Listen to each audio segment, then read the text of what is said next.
quiero hablaros ahora mismo pues del catarro común y de la gripe en los niños. Cómo prevenir el contagio. La gripe y el catarro se transmiten por los virus que hay en las gotas de saliva, en estas gotas que emitimos al toser, al estornudar, y también por las manos sucias. Prevenir la gripe y el catarro es muy importante. Para ello tenemos que ser muy cuidadosos con nuestra higiene.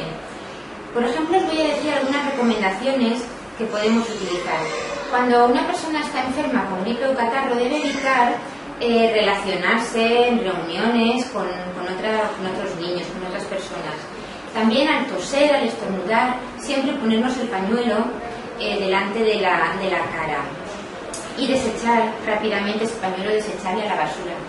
Si por ejemplo no tenemos a mano un pañuelo, la solución más efectiva es poner el brazo delante, así.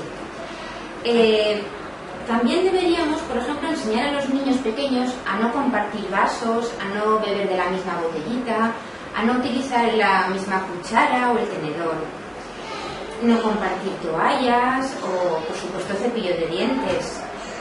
También hay que ventilar las habitaciones todos los días, al menos 10 minutos.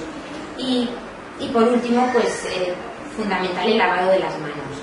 Está demostrado que sobre el 80% o más de las enfermedades transmisibles es a través de las manos.